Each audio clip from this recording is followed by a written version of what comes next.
America के New York शहर में एक टैक्सी ड्राइवर का लड़का रहता है। पाकिस्तानी मूल की ये फैमिली है, लेकिन अब अमेरिकी नागरिक हैं। ये लड़का जो है 22-23 साल की उम्र है, एकदम भभकता हुआ खून है और लड़कियां इसकी ज़िंदगी में बहुत कम आई हैं और इसीलिए ये लालच से भरा हुआ है। इसको न्योता मिलता है पार्टी का, जिसमें ऑब्वियसली लड़कियां भी आएंगी, तो ये उत्साहित है, लेकिन किसी कारणवश ये पार्टी में नहीं जा पाता है। अब किसी कारणवश क्या कहें, ऐन मौके पर उसका दोस्त दगा दे जाता है, जो अपनी कार लेके आने वाला था वो नहीं आ पाता है, तो ये खुद पार्टी के लिए भाग छूटता है अकेले ही। अपने पापा की टैक्सी चुरा कर मतलब बिना उनसे पूछे चाबी लेता है और निकल जाता है।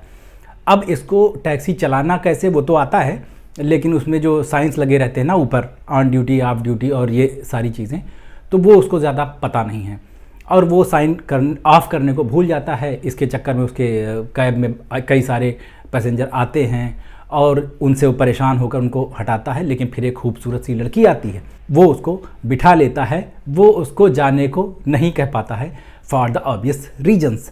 फिर वो लड़की उसको अपने साथ इधर उधर घुमाती है और उसको अपने अपार्टमेंट में ले जाती है और फिर दोनों कुछ पदार्थों का सेवन करते हैं और फिर उन दोनों के बीच में जो हो सकता है वही होता है। वो एक वियर्ड सा गेम भी खेलते हैं जिसमें लड़की को थोड़ा खून भी निकल आता है और उसके निशान जो हैं उसके हाथ के चक्कू पे रह जाते हैं लड़के के, और उसके बाद वो लोग अपना सब कुछ करके सो जाते हैं। अब सुबह जब वो लड़का जागता है और टाटा बाय बाय करने के लिए उठता है उस लड़की से, तो पाता है कि वो लड़की मर चुकी है और उसके शरीर पर अनगिनत घाव हैं चाकू से गोदने के। अब आदर्श सिचुएशन वहाँ पर ये हो सकती है कि वो फटाक से पुलिस को फ़ोन करे, 911 डायल करे और पुलिस को बुला ले, लेकिन 22-23 साल का लौंडा और जिसके पास पर्याप्त समस्याएं हैं और पर्याप्त सबूत हैं इसके कि वो फंस जाएगा इसमें। उसने पदार्थों का सेवन भी कर रखा है, उसने उसके साथ सेक्स भी कर रखा है, उसने उसके साथ ऐसा गेम भी खेल रखा है जिसके बाद उसके हाथ में खून लगा हुआ है। तो ये सब होने के बाद वो क्या करता है, भागता है फुल स्पीड में वहाँ से। और भागने के दौरान भी एक ऐसी चीज़ होती है बड़ी अप्रत्याशित सी, जो कि उस कंडीशन में आराम से हो सकती है। अब सारा मैं आपको बता दूंगा तो फिर यहाँ पर मामला ही ख़त्म हो जाएगा। और ये पहले एपिसोड की बहुत थोड़ी सी कहानी है, इनिशियल कहानी है, शुरुआत होती है यहाँ से। अच्छा है, अपनी पापा की टैक्सी लेकर भागा हुआ लड़का आगे चलकर अरेस्ट हो जाता है थोड़ी ही दूर के बाद, और बड़े नॉर्मल से केसेस में ड्रंक एंड ड्राइव के, और ये पूरा टाइम पुलिस वालों के साथ ही रहता है। और पुलिस वालों को पता चलता है कि एक बड़े आलीशान घर में एक लड़की की दुर्दांत हत्या कर दी गई है और ये बेचारा सब सुन रहा उसी में। और इस जगह पे जाके जब पुलिस को पता चला है कि एक लड़की की हत्या हो गई है और उसके पास एक आदमी है जो हत्या का सस्पेक्ट हो सकता है, और पुलिस वालों को कुछ भी नहीं पता उसके बारे में सिवाय इसके कि वो ड्रंक एंड ड्राइव का केस है। सोचिए उस लड़के की कैफियत क्या होगी जब वो उस पर वॉकी टाकी पे सब कुछ सुन रहा है।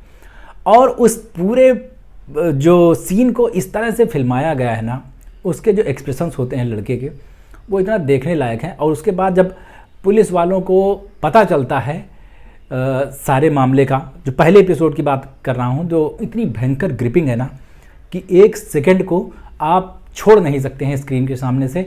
आप ये नहीं सोच सकते हैं कि कैसे इसको एक सेकंड के लिए भी मिस किया जा सकता है, कहीं कुछ इधर से उधर निकल न जाए और कुछ हमारी समझ में ना आए। तो इतनी भयंकर थ्रिल है इसके पहले ही एपिसोड में, और यहाँ से फिर कहानी पेश पकड़ती है। और अब पुलिस के पास एक घर पे पड़ी डेड बॉडी है जिसका पंचनामा वगैरह किया गया है, पोस्टमार्टम किया गया है, और लॉकअप में उसी का हत्यारोपी एक लड़का है जिसके खिलाफ सारे सबूत हैं।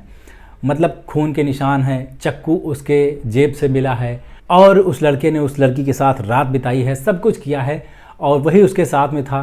और सारे एविडेंस जो हैं वो ये इशारा कर रहे हैं कि उसी लड़के ने लड़की की हत्या की है, और तो और वो मुसलमान भी है। तो एक और वजह उन लोगों को मिल जाती है शक करने की, और ये उसमें जाहिर भी होता है, आगे बार बार इसका जिक्र भी आता है। उस हाल में उसके पास कोई और अपने पक्ष में चीज़ नज़र नहीं आती।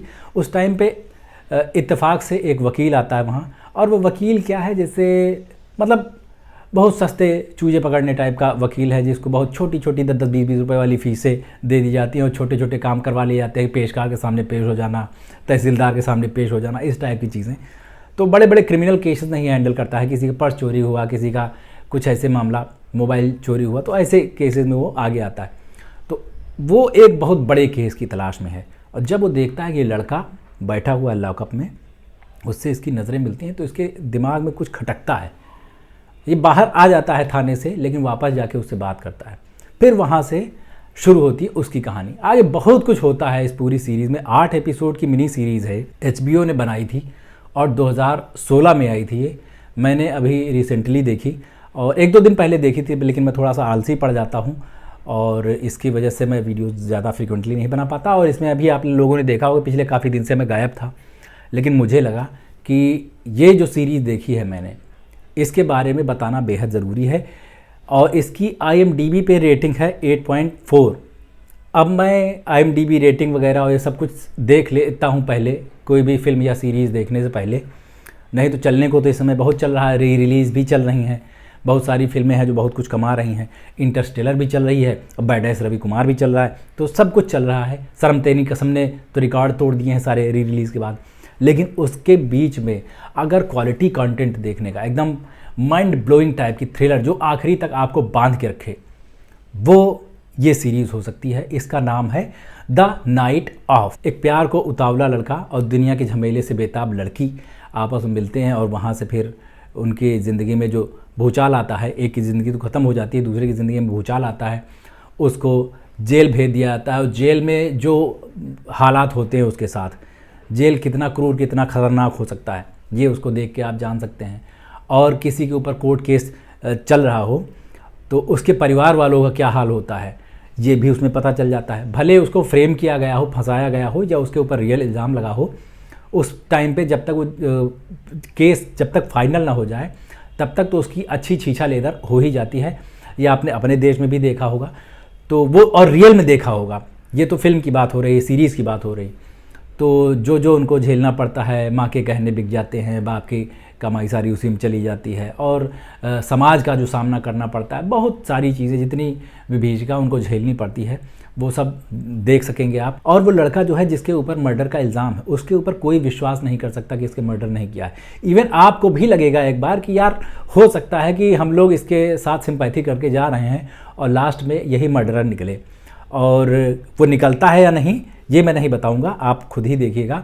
इवन उसकी माँ तक का भी भरोसा उससे उठ जाता है। और उन सारे इमोशंस को जो घर वाले हैं उसके, जो वकील है उसका, और एक और वकील की साथी आती है, वो इन सब लोगों ने मिलकर इतना बढ़िया काम किया है ना। कहानी, कॉन्सेप्ट और एक्टिंग सब कुछ इतना दमदार है, इतना मज़ेदार है ना कि आपको पूरा अंत तक बांधे रखेगी।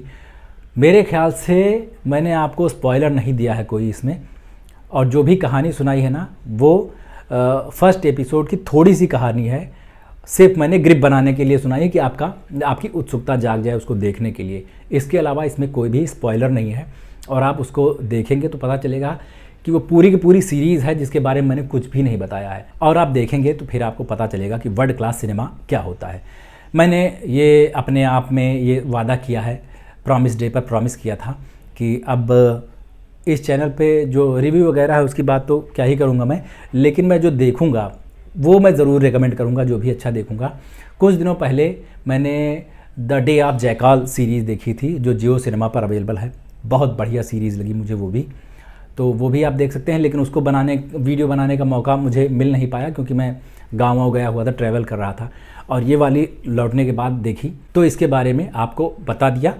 आप देखिएगा सीरीज़, बताइएगा कैसी लगी, और मेरे चैनल को सब्सक्राइब कर लीजिए अगर नहीं किया है तो। अभी चलते हैं, लौट के मिलते हैं। नमस्ते।